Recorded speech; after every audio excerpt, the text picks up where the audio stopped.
So we are, all right. Thank you for joining us for the last, but certainly not the least, quarter of prep presented by the DCC. Tonight we have Miles Anderson and John Klein here discussing equipment rental at Depaul University and then a little bit outside of Depaul University. So I'm going to shut off my monitor and you guys can just take it away. Cool. Thanks, Sam. All right. Hi. Yeah, like Sam said, my name is Miles, and then just John. John is a faculty member at Depaul and an independent director and cinematographer. And I'm a camera assistant and senior at Depaul as well. And yeah, like Sam said, we're going to be talking about equipment rental at Depaul. John, is there anything you want to say about that before we kind of go into our slides?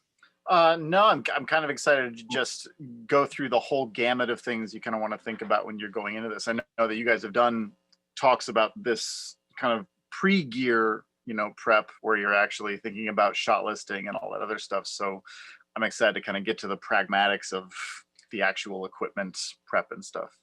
Yeah, exactly. No, me too. And I'm going to try to avoid super getting into the details of like things like making your production packet, because I'll touch on that when we come to it, but that's been discussed already. There's not really a point getting into it now. Yeah. So I'm going to share my screen and we can go into this slideshow that I have. I'm on my dad's computer, so you'll see his little boat in the background. All right, so let me full screen this. All right. I'm guessing, John, this looks all right on your end. Yeah, can you do like the slideshow element or like, but yeah, looks good to me. Thank you. All right. Cool. So like we said, we're going to be talking about equipment rental at Depaul. So this is going to be all about how students get access to Depaul or to equipment at Depaul. So, what is the process like for choosing your gear? What's the actual logistics of reserving your equipment? What is prep and all that? And then we're going to be talking about, outside of Depaul and the differences between reserving equipment at like a rental house versus reserving equipment through Depaul. Mm-hmm. So like we said, I'm Miles, I'm a camera assistant and senior at Depaul, and this is John, director and cinematographer. And like we said, we're going to be talking about equipment rental. So the main facilities and access that we have as students and members of the Depaul community are the camera vault, which is the advanced camera room. And so that is over at Cinespace Studios in like the west side of Chicago. There's a van that typically takes students out, and that's an access point. You can also go there through the train, and that is where you're going to get the bigger production equipment for your camera side of things. That's going to be where the cinema cameras, like the Arri cameras, the red cameras, that's where those are going to be held, and that's where typically a first assistant and a second assistant would be prepping, as well as over just in the other room over on the actual stages. That's going to be where your key grip and your gaffer are going to be prepping as well. Your DP jumping back and forth between that. And then, like I said, so that's Cinespace and the production stages. And then there's also the equipment center over at the Loop, which is usually called the Cage. And that's for equipment that is a little more like smaller crews, that kind of thing. That's typically where I would go for a class project, something that I need to kind of knock out over the course of a couple days during the week for a midterm, let's say. That's also where non-film majors will get equipment. So for example, in the communication department, department has access to cameras for documentary shoots and journalism and things like that. And that's where those cameras are staged as well. So it's not just necessarily for the film students, though film students will, even for production one and things like that, and for foundations will have access to those cameras. They're just not as high end as some of the other cameras like the Alexa. Yeah, and I'm glad you mentioned documentary too. I found that students in the documentary program, which I'm a documentary minor, typically go through the Cage instead of the camera vault, because the Cage is less strict in regards to scheduling, and like you don't need it. You're gonna have equipment more readily accessible on like the day before you shoot something, because with documentary, the scheduling is often a lot more up in the air, and suddenly this event is happening 2 days from now and we got to grab gear and go. And if you're shooting on like the Alexa, that's going to be like nearly impossible to do. That's just, you know, the way that Depaul is set up, you need time to reserve these more higher end cameras. And this would be true of any shoot, right? And we're obviously going to talk about this later on, but if you're getting a higher end camera like the Alexa or, you know, the Epic W or something like that, you are bringing a whole crew along with you for that. There is more planning that goes into that. For a documentary, it could be just you know, one person banding it, just, you know, running, gunning it, trying to get whatever you can get in the time that you have. You may need gear that day because something last minute came up. There's more of a feasibility of getting that done through the cage versus at the camera vault.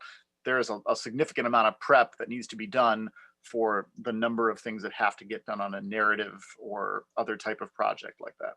Yeah, exactly. And then I have a link here to the web checkout page. And so this is where you go to actually reserve your equipment. So I'm just going to log in real quick.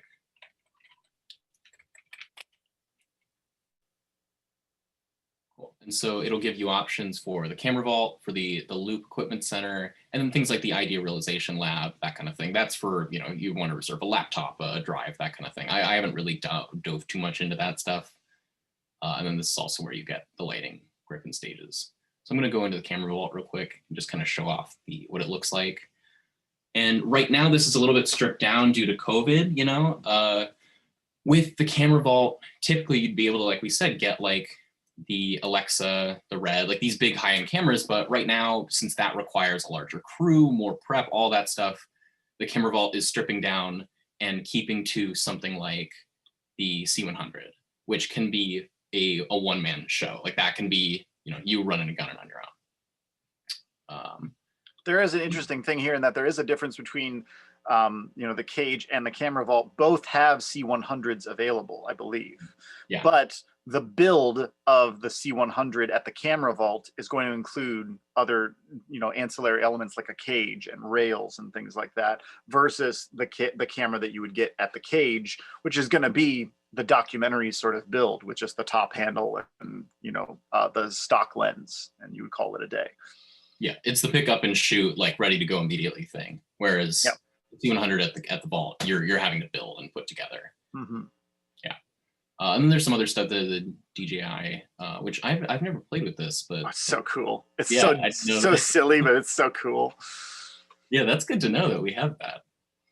Especially with COVID, they're giving that out. And then we've got the FS5 as well, which I find right now with COVID is probably, at least for me and in what I would see myself doing, the best kind of bet. But obviously, you know, you pick and choose based on your situation. I just find that right now, I'm going to be leaning towards, at least at school, more like dock end shooting and that kind of thing, which the FS5 in a lot of ways is, I mean, it's a documentary camera.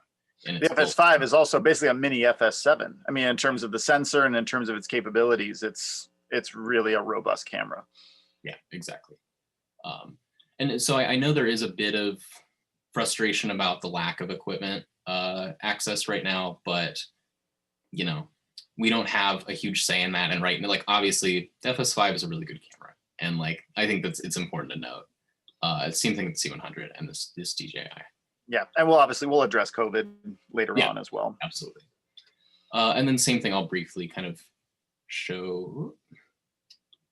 Same thing over here, you know, you've got all these categories, and typically if you want to reserve something, like I'll go into the dollies here, I'll reserve the butt dolly, hit reserve, it'll add it to my cart, and then I go in here and go from there and create my reservation.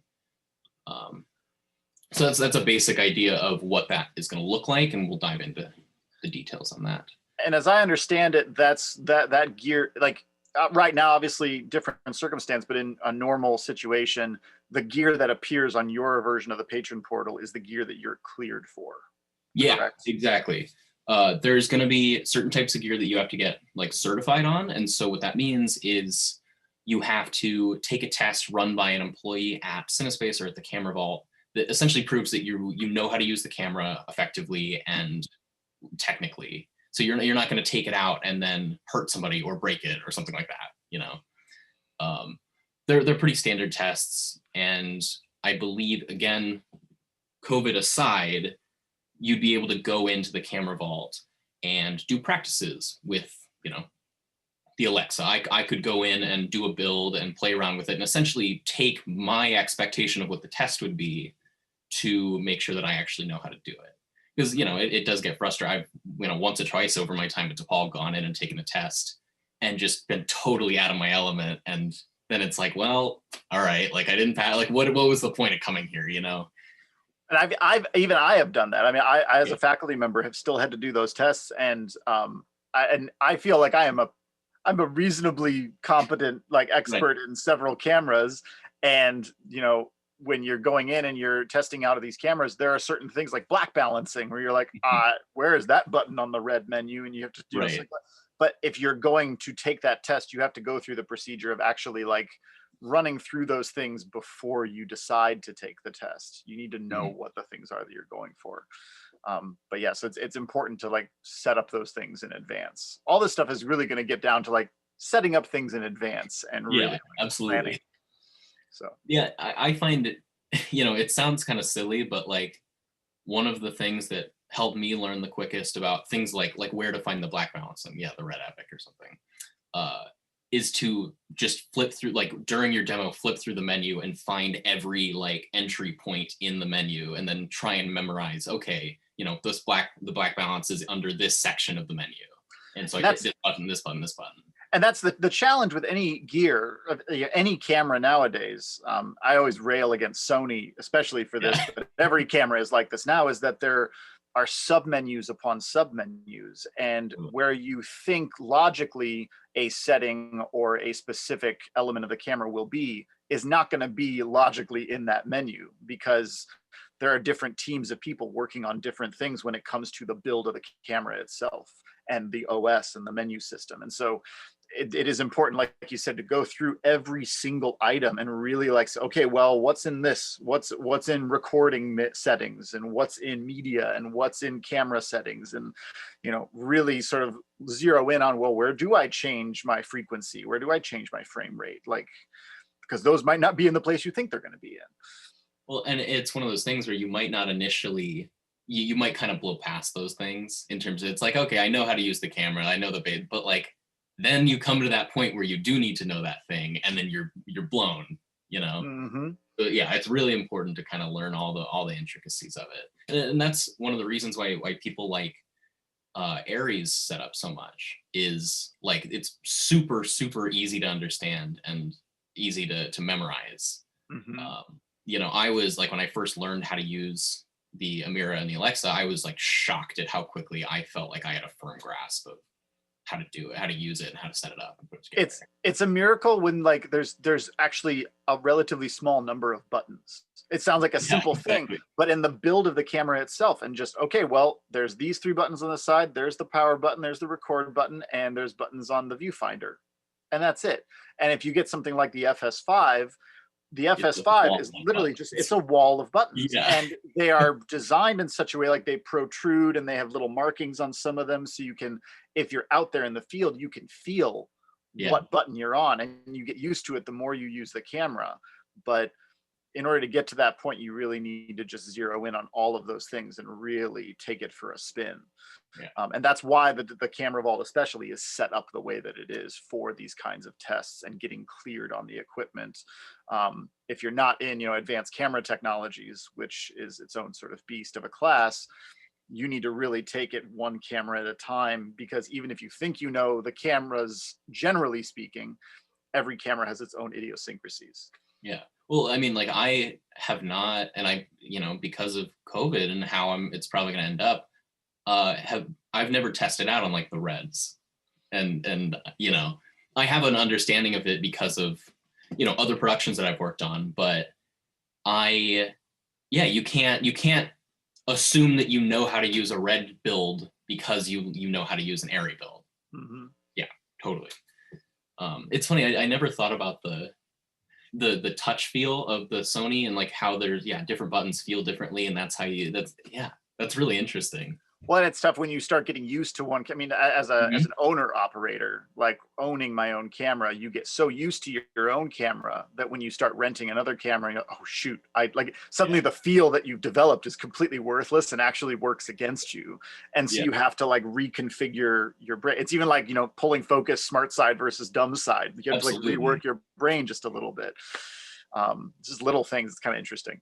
Yeah, I don't know if you play much, like many video games or anything. I'm not much myself, but I just got a PlayStation and I've kind of been learning it in different games. And one button means dodge in one game, and then one button, that same button means a different thing, and it's super. You got to retrain your brain every time. This may be a little bit like okay, I'm dating myself slightly, but like I just remember like, oh, I played GoldenEye for so long on the N64, and then the migration to Halo, where one joystick you know controls where you're pointing and the other joystick controls where you're moving. Like, oh shit, yeah, exactly. I don't know what I'm doing, but yeah, it's the same concept. Is you're really like having to feel out just on a ergonomic level, like, well, what finger is going to press what button to do what thing, because from a timing perspective, especially from a documentary, you know, standpoint, if you don't know in the heat of the moment, you're going to miss that one thing that you need, like in live event shooting and things like that. So you have to know those things like the back of your hand,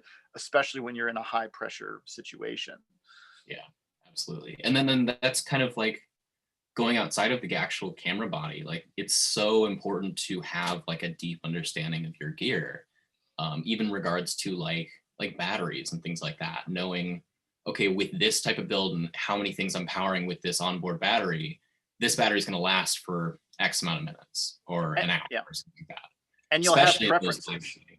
Yeah, so, you'll have like preferences that you develop, and then that's where, you know, different ACs will have different brands that they prefer, or, you know, different ACs will even build their own versions of things because they understand more concretely what they need out of it and what the DP is going to need out of it. Like, you know, it really is like becomes a point of preference after a while for how those things work and what you need. Well, and that's something I really love about the camera vault is I think, you know, we have like a plethora of equipment and you know, intricacies to that, and you really have the ability to play with it and say, well, I want to take this piece of this and put it on here, and you really you know, you could build stuff and you get to kind of tinker, and that's like my favorite thing in the world, you know. I really love that about all this. It's like a big erector set. That's like the best thing about building cameras is it's like Legos, but on a much more expensive level. Yeah, exactly. There's more stakes. So to get into actually like how students get gear, there's one detail that I'm realizing now that I left out that is like a super just kind of tiny thing that I'm not surprised I forgot about. But with all of these places, you have to have your name and signature on file. And I'm reminded of this because of my signature got taken off file for some reason. I saw it like 10 minutes ago, so I gotta do that. But so you gotta have your signature on file, you gotta have your name on file and your student ID, and then you also have to, for something like CineSpace, you have to go through a safety training program. And that's like an hour long, you know, don't wear open-toed shoes onto the stage, that kind of thing. It's pretty standard, but it is all very important information and things that are required to know and to do in order to get all this gear.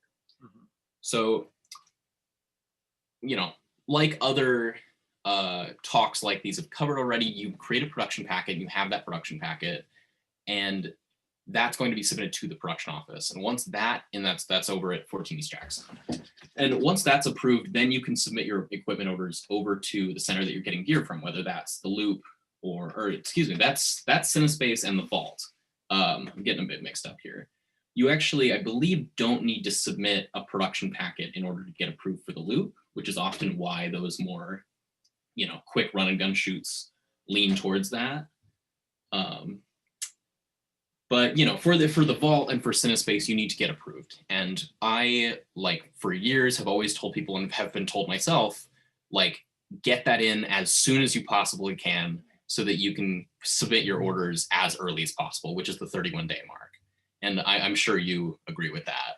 Yeah, and then, you know, we'll talk about this in a little bit more detail as well, but like, it's important to know, like, you don't necessarily need to know everything you need, but it's helpful to know the big ticket items. Like if you know you want to shoot on the Amira, well, make sure you at least put in, I want the Amira and I want like the basic package that goes with that. You don't need to know all the little bells and whistles. You may not necessarily, know specific things that you're doing with your shot list yet, but you want that, like at least get the big ticket thing down on paper, because then you can add, there's other things you can add on later that won't be as in high demand as some of those.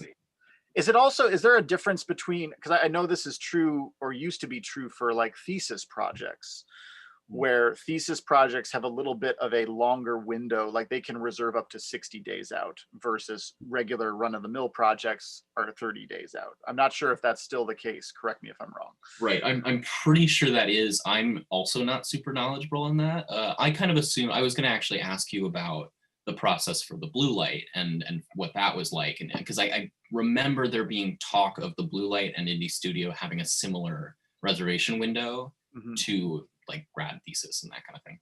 Yes, and we can talk about that now. Actually, I mean, because the blue light. So I was the cinematographer for Wendy Roderweiss's blue light called Inferno, which was a TV pilot that we shot in the summer of 2019, and that Miles was a crew member on as well in the camera and lighting department, because we were crazy and decided to do camera and lighting departments and then switch them halfway through the shoot, which was great and awful and amazing. It was good. It was good.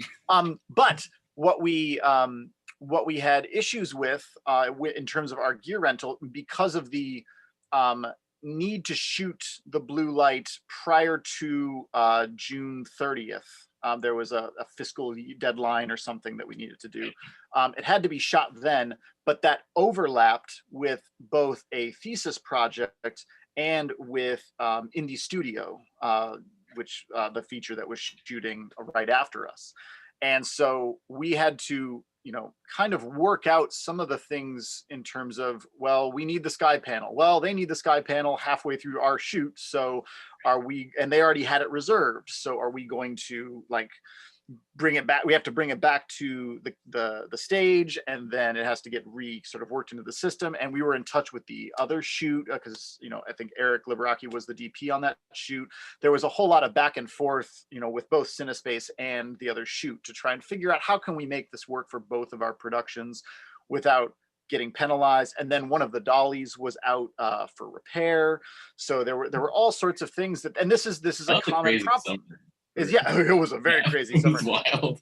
But these are the things that we can talk about this when we get into shoots that are not at Depaul, but other shoots later, is that there's always going to be these kinds of compromises and conflicts that you're dealing with in terms of gear availability.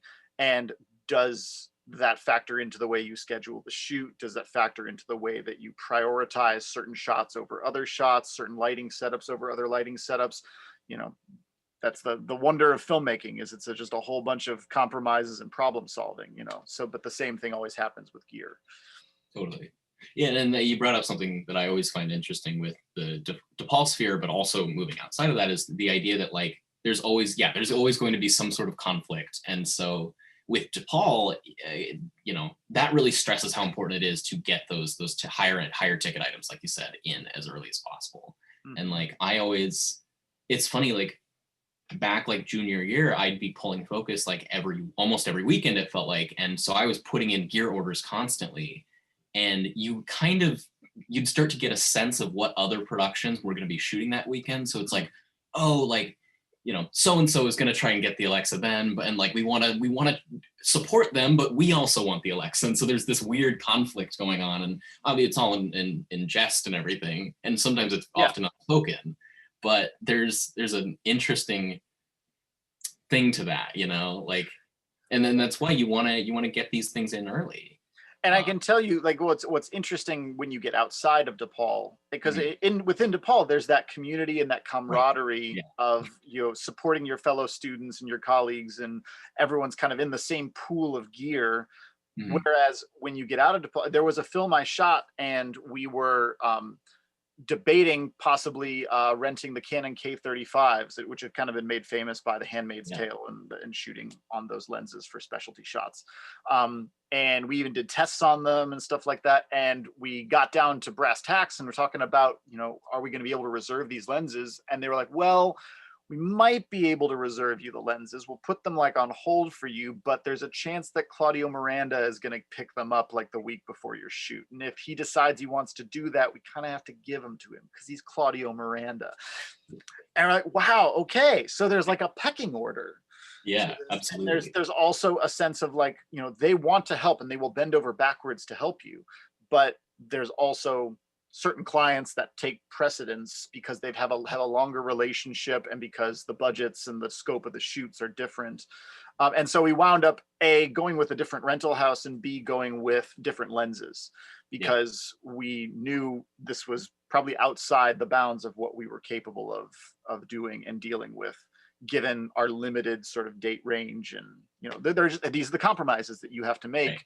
And you have to do the same thing at Depaul, like when you are reserving these things. So it's always something you're going to have to deal with. It's just the parameters of doing it on a student shoot with the apparatus and the backing of a school behind you can seem more stressful, but is actually a lot less stressful than what you're actually dealing with in the real world.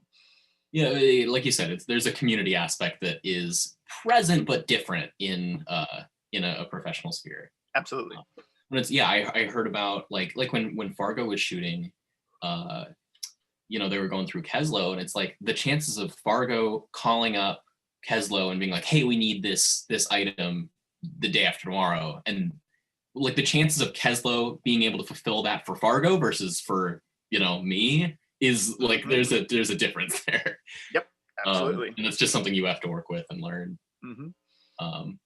So after you submit that and hopefully everything you wanted or all those big ticket things are all cleared up and you can do it, you can get that gear, that'll get reserved. And then eventually, usually the day before your shoot, sometimes as much as like a week before, if you're doing something like the blue light, you're going to have a prep. And I don't really have a slide on the actual prep, which now as you mentioned it earlier, I was like, God, that's like a huge thing that I love and I want to talk about. So, I don't really have like here's the slide, but I'd love to ask you about your role as a DP during prep, specifically at Depaul and your experiences with that.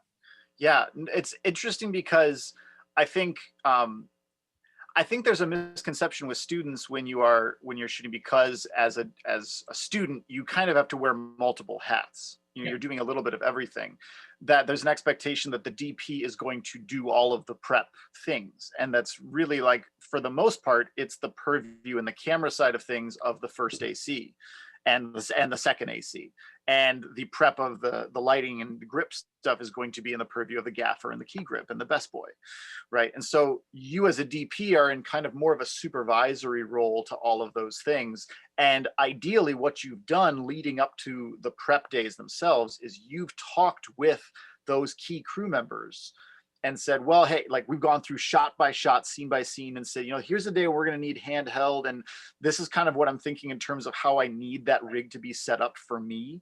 And do I like to use the viewfinder, or do I like to have a monitor right here? Like, how do I like that set up? There's a conversation that takes place about what's, as a DP, as an operator, do I need?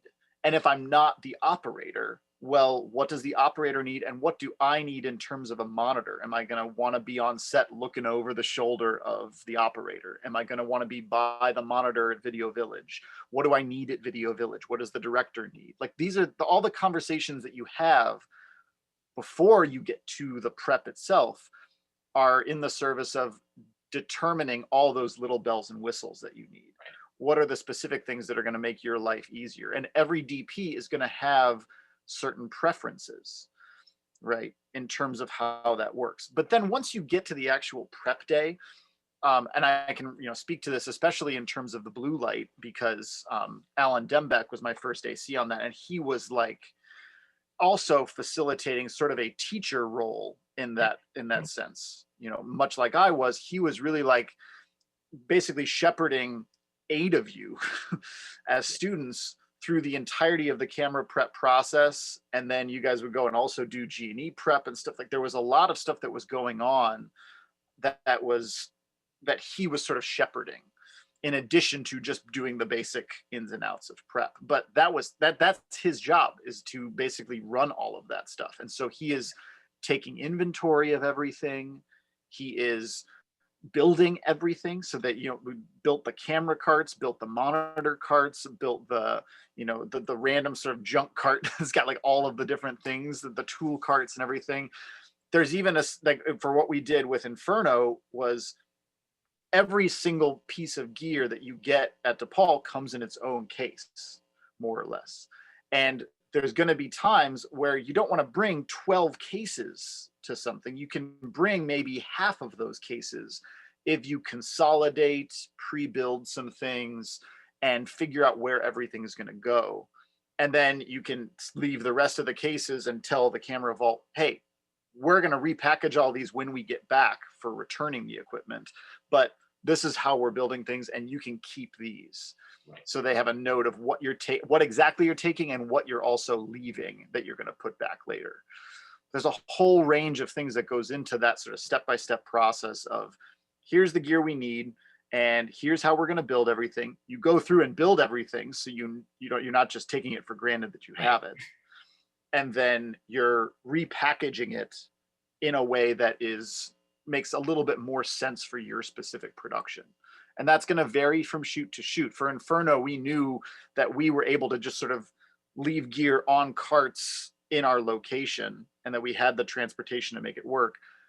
A shoot like, for example, Rear View, which was a thesis project I shot for Steve Niss, we were hiking around Starved Rock State Park. And so Carson Kent, who was our first AC, had to repack everything so it would fit in 3 backpacks. And so the Amira, our monitoring, and the lenses had to fit in carryable cases because we were going to be hiking all over the place. That's a different shoot. We can't bring carts up hills and up 100 steps, going around Starved Rock State Park. So it's a very different prep. Yeah, there's a story that I heard about recently that I was going to mention on the next couple slides, but this is a good spot for it too. I was listening to this podcast, and they were talking briefly about they were talking about the newest Mission Impossible movie. And at the end of the movie, there's a fist fight scene on the side of this cliff, and the story basically went that they couldn't have like any gear up there, but they had a full-fledged like fight scene also. So they had to they brought up all of their gear through like helicopter. Mm-hmm. And so it's like, it's a larger scale version of that. It's okay, well, it's not like we're driving our grip truck up to this cliffside. Like, we're literally flying in a helicopter up to this. And then for a lot of the crew getting back in the helicopter, and then maybe I as the focus puller, maybe I'm going to pull focus from the helicopter. Mm-hmm. Because it's such a small space that they just can't have other crew, whether for safety or just they're going to get in the frame. And that was such it makes sense, but you don't always think about that kind of thing. Well, and that also shows you from not a camera prep side, but also from a G&E prep side. Absolutely. Is thinking you're going to be collaborating with the production department for, well, do I need to build rigging and scaffolding and steps in order to get from this cliffside to that cliffside? Right. How do the actors do that? And Tom Cruise movies in general are like, oh, super locations, and Tom Cruise has got to be there because he does so much of his own stunts. So how do we do this in a way that is safe, and plan ahead for the gear that we'll need? How much speed rail, how much wood, how much stuff do we need to actually execute just a steps to get from one place to the other? Those are things that the G&E department has to prep for as well. So there's things that every department has to be working sort of in tandem. And that's why all of these things are important, like you've been doing with the quarter of prep talks prior to this, is, you have to really know your shot list and know your locations and scout and do all of the things that you would do when you're submitting your production packet to the production office, so that your prep can go more smoothly and you don't miss anything last minute. All that planning factors into the reservation you make, which then factors into your prep, which then factors into the shoot. It's just a domino effect down the line. Right. Well, it's at the end of the day, like whether you're the DP, the gaffer, the key grip, first assistant, like whoever, your prep is all about making sure that your stuff runs as smoothly as possible when you're actually shooting. Yep. You know, so like, and that's why during a camera prep, you're building the gear and you're making sure everything works properly. And that's why you're checking all your bulbs and all that during your electrician's prep and all that. Yeah, at the end of the day, you're just trying to help yourself. Yeah, and there's there are pitfalls. Yeah, and there's a communication that goes into like, well, let's say you have day players like Steadicam operators, for example, on your set. They may not be at the prep itself, but you will have communicated with them and said, well, these are the things that we're doing during our prep. Here are some issues we think you might run into. And if they're an experienced Steadicam operator, they'll have worked with that build before. They'll know what they need to do to like get around certain issues and certain weight restrictions and things like that. But it's still, again, communication is such a key part of that, is letting them know in advance so that the day of, they don't get there like, you told me we were doing this, but why does the camera have these 3 things on it that we didn't expect? Like there's a level of trust and communication that has to happen, and the prep is part of that. Yeah, absolutely. Like, I think there's kind of an interesting through line to the last couple of things we've talked about, is the idea that like, you know, our whole industry revolves around relationships and making these relationships, and like whether that's with your Steadicam op, or even if you're talking to like your rental house, you form these relationships and these dynamics, and all this goes for professional shoots and for student stuff. You know, like you learn at Cinespace how to talk to the employees that are helping you with your gear. And how to do that well, and you form relationships through that, and eventually now everybody's your friend, and that's the ideal version of that. So you're just hanging out doing a prep and people are helping you. Yep, absolutely. Yeah. Anything else you want to mention in regards to the actual like day before, week before? I'd love to hear you go in a bit more detail on the blue lights prep. And kind of what talk about that and the schedule of that and what the intention was there. Yeah. So we shot, so our shoot was an 11-day shoot. And I believe that our first day of filming was, I want to say June 15th or 16th. It was I think a Sunday was our first day of filming. Yeah. It was like it was after finals week, I think. Literally the week after. It was like we started like 2 days after finals ended. Yeah. What we did was, if our first day of filming was Saturday or Sunday, we had a day in the location where we were bringing everything to location that Friday, and Art was getting all the furniture set up and all the things were getting done. So our prep for camera and G&E was Wednesday and Thursday, and we budgeted roughly a day and a half. So we had like a 6-hour day, and then we had an 8-hour day of just camera and G&E prep. And that was before we took the gear out of Cinespace. We spent a day and a half. All of the camera and lighting team went through all the camera stuff and built all the monitors and built all of the camera stuff and cleaned all the lenses and repackaged everything. And this was sort of regimented by Alan. Like he might actually be the better person to talk to in this regard, in terms of how he was orchestrating each of these specific things. But it was like one thing at a time.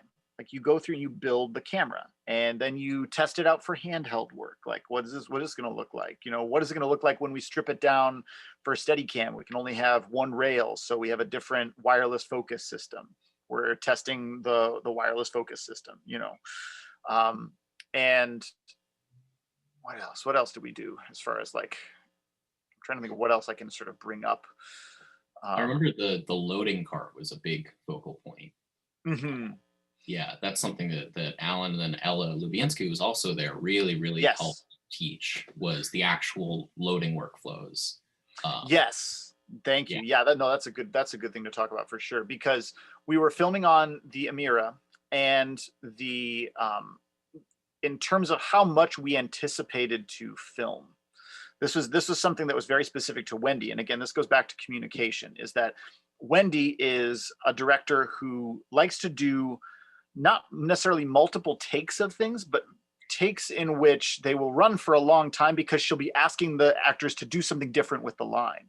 And she'll get like 10 different variations of the line within the same take. So the camera's rolling for a while.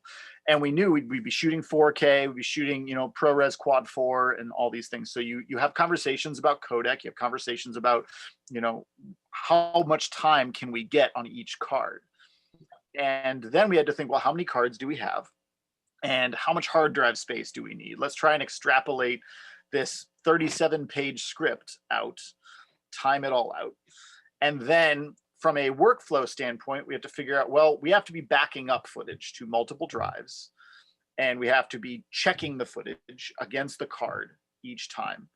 And we have to be making sure we're dumping the card to each drive. There's, just the general sort of workflow setup. Right. But then we had essentially a cart that was set up specifically for that job. And so, and the person who was doing this job would rotate each day because of it being a blue light.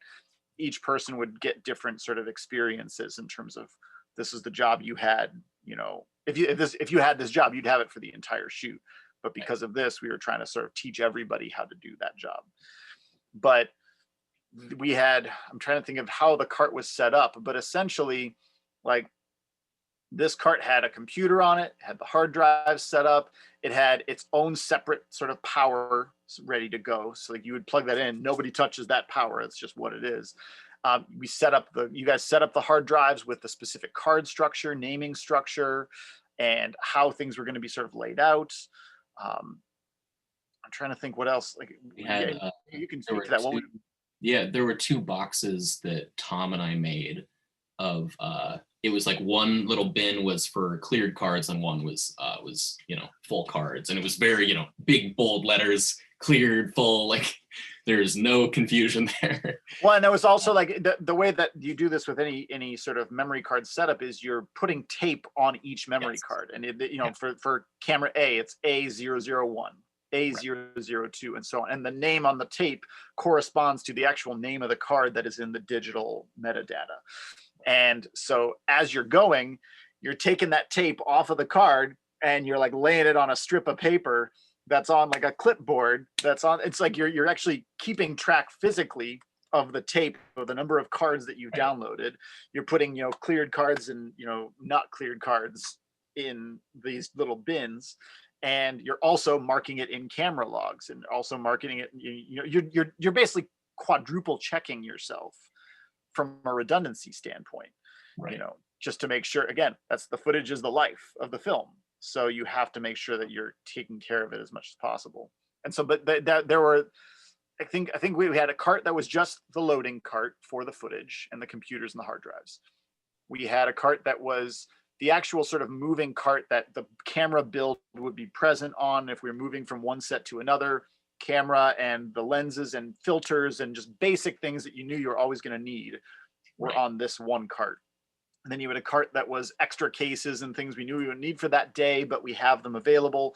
Like there's just the ways in which and then there was a monitor cart that had 2 monitors on it, 2 like 17-inch monitors, color calibrated in the works. And those were all rigged up in specific ways, and you had places, little, boxes for like cleaning tools and notes, and like every cart was sort of outfitted, like you said, to make your department's job run as smoothly as possible. Because if your department's job is running as smoothly as possible, that's one less thing that could potentially cause delays for the rest of the production. Yeah, and I think it's a pretty good transition into what I think is the next slide. Yeah, okay, so like we mentioned, there was the feature right after Indie Studio, which I was the focus puller on. And so I got to kind of see these 2 very different shooting environments. Mm-hmm. And it like, when we talk about all of this prep and the massive amounts of gear that we had, and even in regards to like, how many different carts there were just within like the camera department, that's not something that we could swing on the feature where I didn't have a second. It was me and Nahal Dontluri, who was shooting, were the only people working within the camera department. And then Maddie Dodge was gaffing and she had no key grip and like didn't have a crew under her. So like none of us would have been able to work in the environment that the blue light did, or in terms of like the amount of gear. And so we knew that very quickly, and we understood that, okay, like when I'm building as the first assistant, when I'm building the order with Nahal, that's like at the top of our minds is, okay, like it's me, and occasionally maybe somebody can run in and help. Yeah. So how much can I juggle? You know? And that's, and so yeah. oh, sorry. No, go ahead.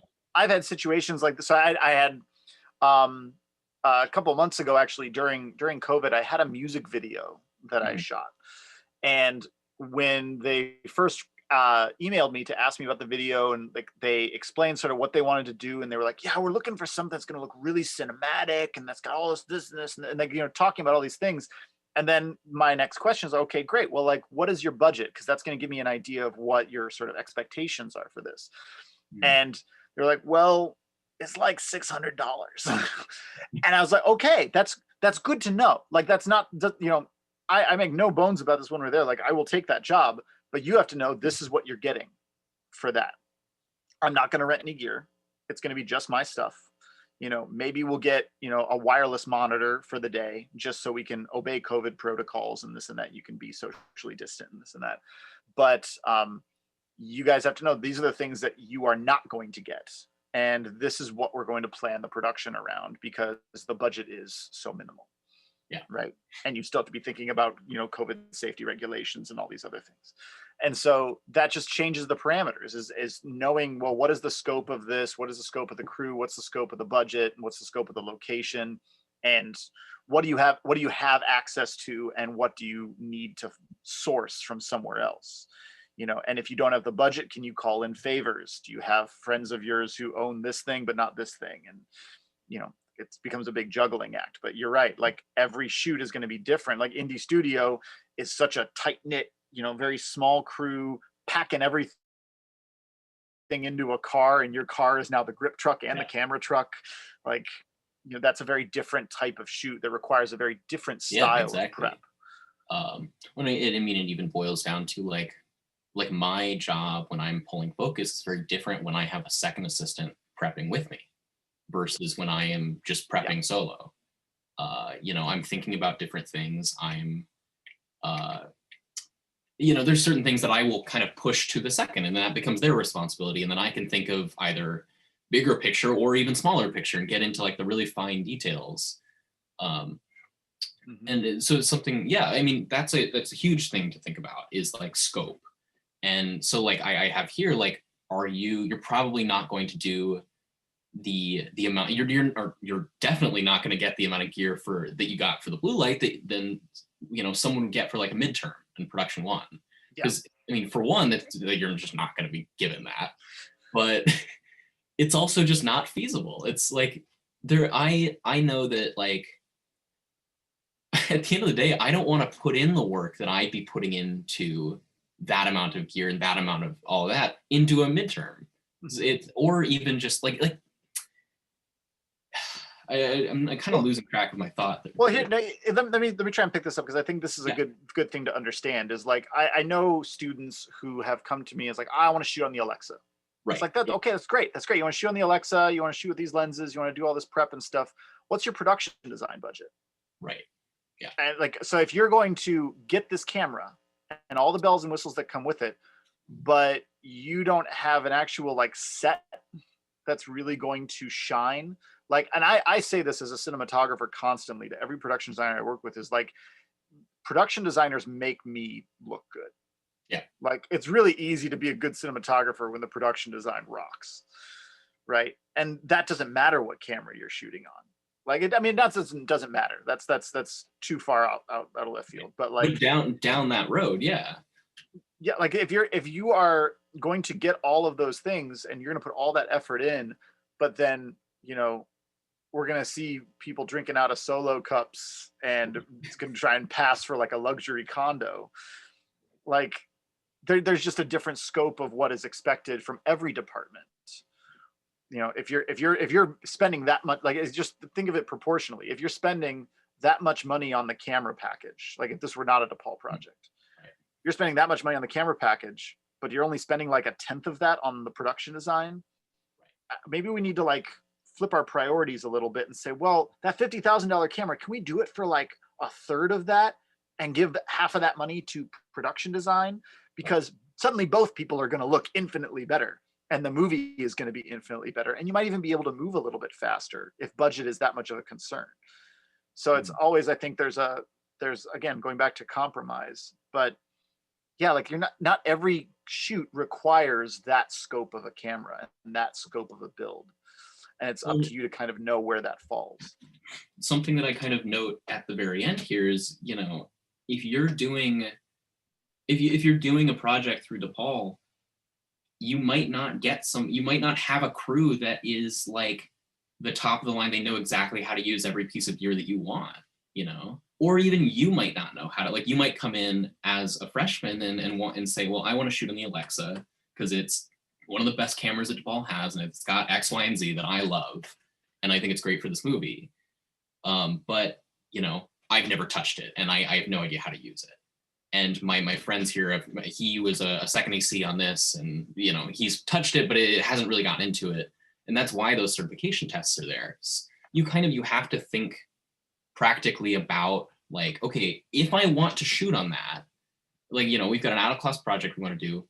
I need to now think, okay, well, I don't know how to use that camera, so I need to set in motion the things that will teach me how, and when we'll, you know, go through the steps of learning X, Y, and Z. I think that's the big thing, is not to dissuade people from getting these cameras. Yeah. Like, because if you want to shoot on the Alexa, amazing. That's awesome. Weapon, amazing. Like that is the point. And that's the great thing about Depaul, right? Is you have access to all of the gear that you could ever want. Like that's an incredible amount of resources that are at your disposal from like minute one. But that then affects the level of prep that you will have to do. Right. Because there's a first time for everything, right? You're gonna run into a situation where, oh, I've never used this camera before and I got to use it for this shoot. No time like the present, and I might as well do that with the safety net of school behind me, rather than, oh, I've never used this camera before, I'm about to get paid a bunch of money to do this thing, better not fuck it up. Yeah. Like, that's a different thing on a real world shoot versus on a Depaul shoot, where you actually have some safety levers in place that you need to pull. The thing is, then you just have to make sure you're planning your prep that much more effectively, and maybe taking a little bit longer time and putting that reservation in, you know, so you give yourself an extra day to really build that the way you want it to, and ask the camera vault for any extra, you know, help or advice that they can provide in putting that stuff together. Yeah, that's a really valuable resource as well, is, you know, the people at the camera vault, they, you know, you can assume that they have an understanding of the gear that you're using. So if you are feeling a bit like unsure of something within this, you can usually go and ask them, and as long as they're free and available and willing to help, then they will. And that's, like, you know, so much, like, you get so much just out of those types of conversations. Yeah. Yeah, and I definitely, I 100% agree, and I hope it didn't come off like I was like, don't, you know, you're dreaming too big. But no, I run into that same issue. It's like, I feel like I dissuade people from doing that, because it's like, and I don't think that's necessarily the answer, right? It's not to say, don't, if you've never shot on this camera, don't use that camera, because then you're never going to shoot on any camera. Like, you've got to go and try the stuff, but with every sort of new experience, you need to plan the extra time. And that's even for me. And I've worked with all sorts of different cameras, but every time I pick up a new camera, like, my goal is to give myself extra time to just say, oh, where are the buttons? Right? Like, where are the things that I need to know that I know I'm going to need? How does this camera build differ slightly? How can I make this more comfortable, more ergonomically friendly on my shoulder? You know, take it for a test spin. You know, that's why test shoots are so valuable, is seeing, like, well, what can this camera handle? What can't it handle? You know, that's, and you're going to learn that. The only way you're going to learn that is by getting out there and actually shooting with it. No matter how many camera reviews and how many, you know, videos and films you watch and how many interviews you read from other DPs, you can't figure it out unless you actually go and just take it out. So you have to take it out for a spin, but you have to then plan your prep to give yourself the extra time to learn those things, to make sure that you're not the cause of the delay when you actually get to set. Right. Well, and I think that applies to almost everything, regardless, like whether it's the camera body or last year I shot something on the Cook zoom lens that Depaul has. Yeah. And I had like never even seen that in person, like, because it doesn't get taken out very often, but I just like heard of it. And I was like, that sounds really cool. Like, I want to run a test on that. And so I, like, a couple weeks before shooting, me and my first went in and like did the build. And, you know, I'm not an experienced DP. And as a focus puller, I was not super experienced on camera builds with longer lenses. And my first assistant was a newer first AC, so I was kind of like jumping in with them and doing that. And like, so we really felt it was necessary. Okay, like we both have a good understanding of the Alexa and of all of that stuff, but we have no clue what this lens is going to be and like how it's going to work. Mm-hmm. And so we really need to put in that out of prep, like the extra time to be able to have an understanding of that. And it was super valuable. And it turned out there was all these little kinks that we didn't know about that we had to make sure we knew. And so by the time prep came along, we weren't spending 2 hours trying to figure out this one piece of how you get this heavy zoom lens onto the, you know, into the mount, because it was this like different thing. Yeah. We just knew. And that's like the thing that like people never expect with like those kinds of zoom lenses is the weight, just the size of it. Like you set up the Amir, and the Amir is not like a light camera, but it's like it's pretty movable. Like, and if you throw like a, you know, one of the like the compact primes or something on it, that's a light camera. Yeah. And then you throw that Cook zoom on, and it's suddenly literally you've doubled the size of the camera just end to end, and you've also like doubled the weight of the camera, because that lens on its own has so much glass and so much mechanical elements and just machinedness inside of it. And so you wind up like that changes everything you do. Yeah. And so you have to, I remember, you know, purposefully, and it, you know, it made sense for the movie. Almost the whole thing, except for one shot was on sticks, which, you know, for that type of camera build makes sense. Because it's going to be really fucking hard to handhold and do handheld work on a camera that we measured out. It was like 6 feet with like the full build. That's crazy. You know. And I think that goes to like what you were talking about, what you have on the slide in terms of like what's the look you're going for. Like, this is the type of thing where you know, picking not just like in terms of look, but in terms of the speed you want to move on set, like just talking about zoom lenses versus prime lenses, right? And this type of prime lens versus this type of prime lens. And, you know, how shallow do you want your depth of field to be? And one of the great things that we did in the process of Inferno, and it wasn't a scientific test by any means, but we did both camera and lens tests where we were testing the look and feel of different lenses on different camera bodies and trying to figure out, well, what feels most like this film. Like Wendy and I had, you know, repeated conversations, and the students, you guys all did lookbooks and stuff. Like we had a feel for what this movie, this TV pilot was going to look like, the look we were establishing, the color scheme we were sort of operating in. And we had to find lenses that best sort of fit that. And Wendy is super particular about lenses. So from there, you're making decisions about, you know, what focal lengths are we using, or fixating on? Do we need like a wider range of prime lenses? From a speed perspective, is a zoom lens going to be able to help us like, I need to tweak this setup a little bit here. There's not a lens change anymore. Just boop and go, you know, or, you know, do we want a lens that's super sharp? Do we want a lens that's got a nice sort of the Cook look? You know, like every lens has a different sort of feel to it. Going back to that film, the K35s have a very specific look. The bokeh has a very specific, very distorted kind of sort of dreamlike feel to it, and they're kind of softer lenses, which isn't a bad thing. It's just part of the personality of the lens, you know. But we knew we couldn't get those lenses. We found the super speeds, and the super speeds have that nice, creamy, shallow depth of field. Fincher shot the Social Network on them, and we're like, okay, well, if they're good enough for Fincher, they're probably good enough for us. I feel like we'll be okay. But then you make determinations about, you know, what do you need in terms of pulling focus? What do you need in terms of filtration to make those lenses do what you want them to do just fresh out of the camera versus what you're going to do to them in post later. Totally. Yeah, I mean, there were a couple of, we touched on a lot of these, but even just in regards to like, okay, I want to shoot on, a red Kodak, but so that now means, okay, I need to make sure that the post team has an understanding of how to work with red Kodaks. Um, and again, all of this is very, very specific to Depaul, although that is something to be conscious of in the professional world.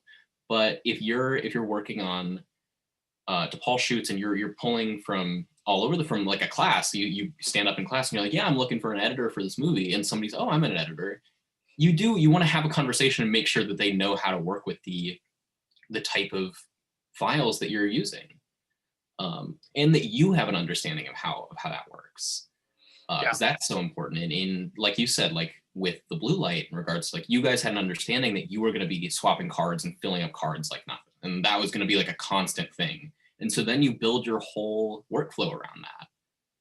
And that's like that's going to change everything. We had a moment when we were doing those camera tests, and Wendy and I were looking at the monitors and looking at the footage, and both of us were like, we really don't want to shoot red, but we really want to shoot red.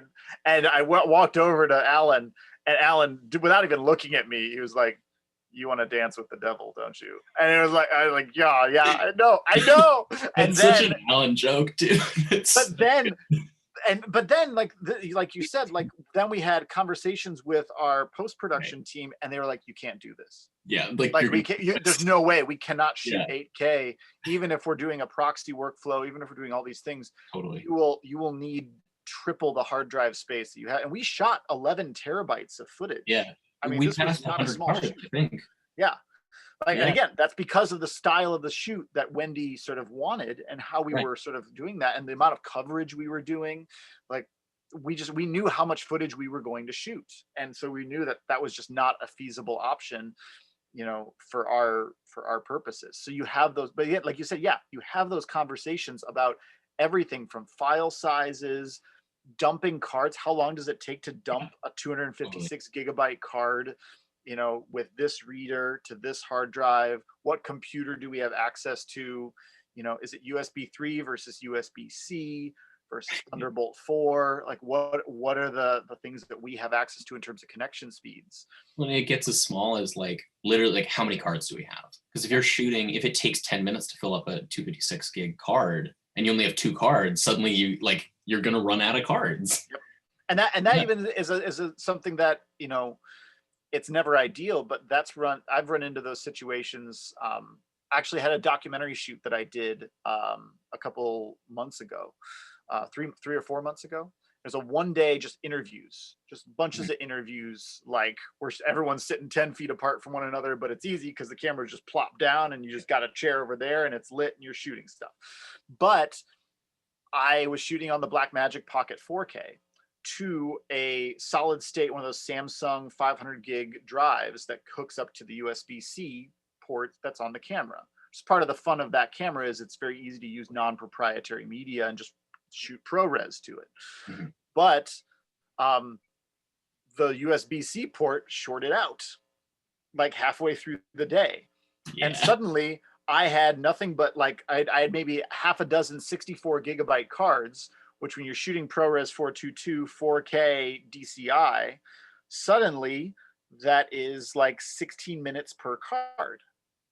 And so, oh wow, we're shooting like hour-long interviews. Yeah. So we wound up dropping the quality of our codec to 422 LT because that would give us more media, like more time on each card, and I'd be able to dump cards and sort of cycle them out. But that's a compromise we didn't want to make, but that's the only way the movie gets shot. Right, exactly. And so these are the things that if we had been able to plan for that, and if obviously things go wrong on set, you have backups. I was lucky to have those cards, but it's a real challenge to like make sure that you're thinking through all those things and then talking about them with the post team when they happen. Right. Well, so now with all that, I wanted to ask you, this is a bit more of like free flowing. I'll actually probably dip out of the this presentation style now and just come back to Zoom. But so I wanted to ask you about your experience with, shooting in a COVID world, directing in a COVID world, how that's been for you, and some of the procedures that you've gone through in the prep process. Yeah, absolutely. Yeah, whether that's like cleaning gear or all that.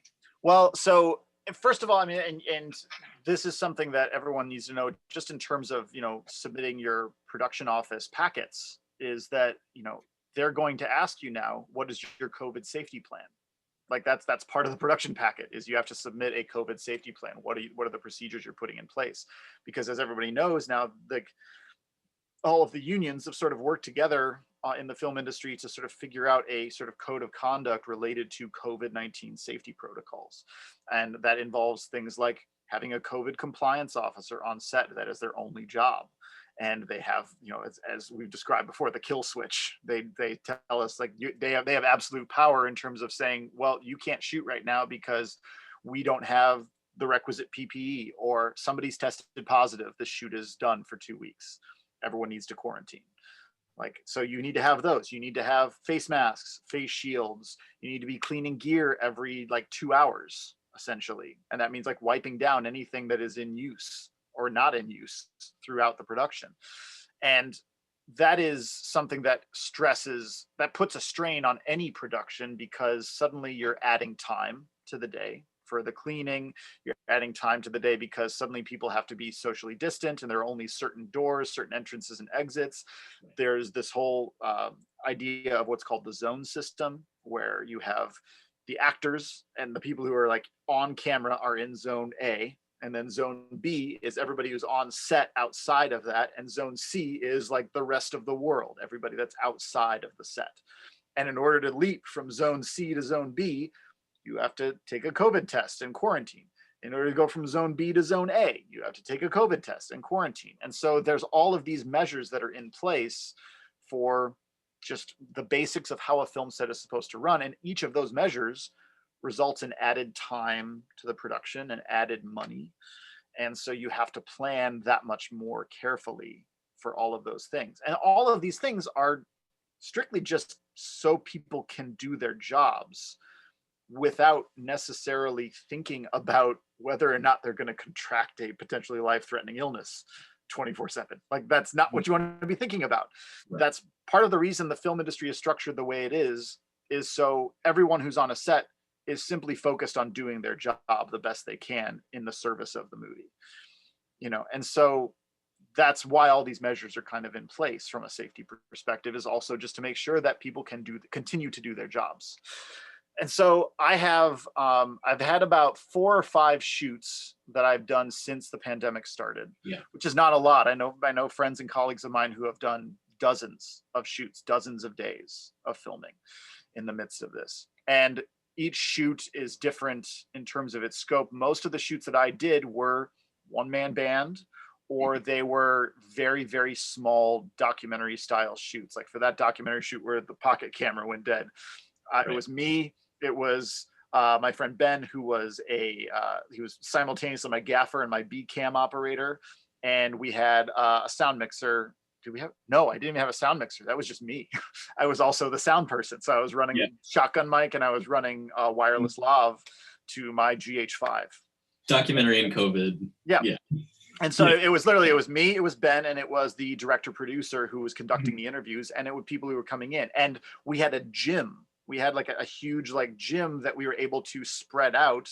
We were lucky in that the shoot was about a basketball player. And so everything we needed in terms of that was a very large space. Right. So we had the ability to shoot on longer lenses. We rented, like a 70 to 200 millimeter lens for both cameras, so we could both be far enough back from everybody.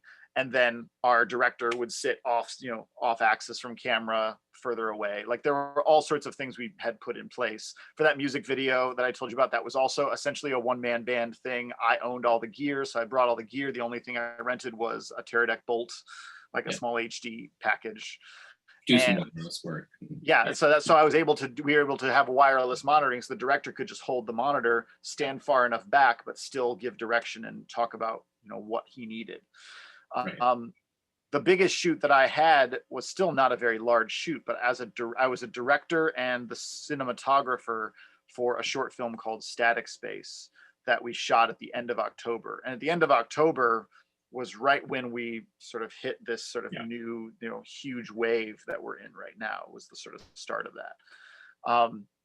But because our crew was so small, the crew was me and 6 other people. We had our production designer, Maggie O'Brien, Depaul grad, Matt Cholera, sound mixer, Depaul grad, Bill, who was my good friend and camera operator, Luciana Salinas, who was our gaffer. And then we had Jennifer Aparicio, who was our COVID compliance officer. And she was basically, again, like that was her job, was she laid tape on the floor telling us these are the traffic patterns that you have to obey. And these are the entrances and these are the exits, and you have to treat them as such. And the actors would wear face shields the entire time that they were on set, until the camera started rolling, and then they would take them on. She would come over and she would take them from the actors, and they would never be able to like sit them down. Like she was always the only one who was interacting with them. Masks were worn at all times, social distancing, wiping down equipment. And again, it was like you found ways to do all those things within the confines of the shoot. So wiping gear down, you do it like in between takes when camera was set, but they were still setting up lights. Well, camera team, you go wipe down gear because everything's ready to go. But it was also because it was a very small crew, and because of the scope of the shoot, there was a, not an insignificant amount of gear, but it was gear that fit into 2 Jeeps. So it wasn't a big truck or anything like that. Again, in terms of the scope of the shoot and how we were prepping it, Bill and I collectively, we owned all of the equipment. So we brought it all, we prepped it all ourselves. And then when we got to set, we set aside a space and we re-prepped all the gear for that space because the set was about 2 hours away. And we were living essentially in cabins. Each person had their own individual cabin right next to our location. So everything was sort of covered in terms of this COVID umbrella that we had. We set up sort of like this hermetically sealed bubble that was our set. These are all the things that, this is not a large shoot, and our prep process for the equipment wasn't necessarily all that different, but it simply changed the way in which we thought about how cameras would be positioned and what lenses we would be using and how the shoot was going to flow and how much time we had. We only had 3 days. So for a 19-page script that's very dialogue driven, we wound up shooting with 2 cameras a lot of the time. And so prepping the 2 cameras, and one is a red Epic W, one is a Komodo, a beta version of the Komodo.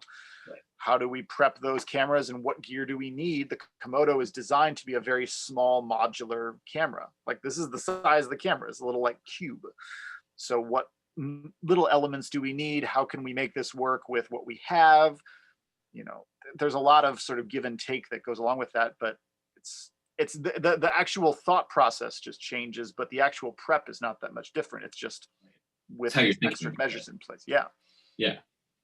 And that's I think with the COVID world and everything, how we're doing all this right now, I think the thesis is still there of like the more work you put into kind of catching yourself and putting up all of these things to make sure everything's going smoothly, the better things are going to run. So it's like the more, and it goes for COVID, it's the more safety protocols you set in place, the better and safer the set will go. Well, it's also too thinking about we knew that if we shot, we weren't a union production. This was not a SAG production, but we were treating it as though it was. Right. And so that meant if we were on set more than 3 days, everyone would have to get tested again.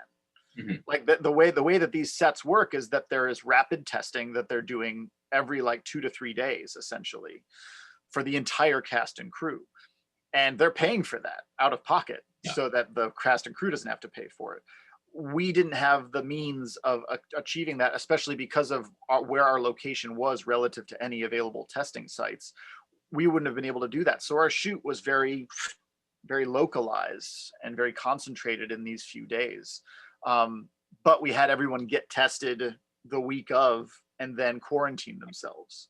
And they sent the results of their tests to me before that happened. And so there was definitely like still a sense of like we need to make sure everyone is taken care of and looked after, but it also affects the scope of the production. And that if we had made it a bigger production, the cost would have tripled. Like Right, there would have been so many other things that we would have had to do. And so I think this goes back to even like to our conversation we had earlier about, well, you can shoot on the Alexa, but you have to then think in a different way about the amount of prep you're going to have to do. If you haven't used that camera before, if you don't have the crew you need, well, what do you have to do to make that happen? For this, it's the same thing. If you can shoot while COVID is going on. And I think it's important for people to continue to do so. I don't think it's irresponsible to say, I want to shoot a film while this is going on. It's irresponsible to not do it safely. And it's irresponsible to rush into it and not plan and not prep and not think first and foremost about how to keep people safe. Right. And that literally every single, right down to the food that we chose, where we were basically, we had a person, and this was luckily our lead actor / producer / writer's husband was available and willing to basically run catering for us, where he was literally the only person who was touching food. And that was his only job, was like, we had food that we brought to set with us. Everybody got care packages in their cabins. So it was just them. And we budgeted all these meals. Nobody was allowed to go off set for food. So that meant we had to be more, even extra careful in asking everybody for their dietary restrictions. You know, there are all of these things. Well, this just takes more planning. Everything that you're doing now takes more planning. And that's going to be true if you're shooting during this and you want to keep everybody safe, and you should. It's not really an option. Like, it's not really a want. You have to do it. Well, then what is that going to take? And that means you just have to plan for how much extra time you're going to need, and how much extra stuff you're going to have to buy. And, you know, what does the gear look like, and what does the film look like as a result of that? Like, what is the atmosphere on set, and how does that change? You have to think through all those things. I think that's a good note to end on. I think at the end of the day, all of this is for safety and all that, making things go as best as possible. And I think that's the thing that I think always is important to note about the safety aspect of things, is a safe set makes a better movie. Yeah. I think that's the part that people tend to sort of like say, oh, well, we're going to just cut this corner because we can get this shot and we can do that. Isn't that going to be so much cool? Like, no, no, it's not. It's not actually going to make that better. You're going to get that shot, but there's a way to get that shot safely if you plan ahead for it, and if you're thinking about that in advance. And then also you have a crew that respects you and trusts you and wants to work with you on the next 5 movies after that, and also is going to work harder to make this movie better as a result. And that's the hardest thing, I think, for especially when you're a film student, is it's so much about just got to get the project done and the pressure of it and the grade and everything else. This has always got to be the most important thing, is that you are taking care of the people around you, because that makes a better movie. It's not even that that's just the truth. It makes a better film if that's what you're thinking about first. It's sort of a side effect of just like being a good person, is that your movies will also be better. Right. Yeah. Well, thanks for doing this, John.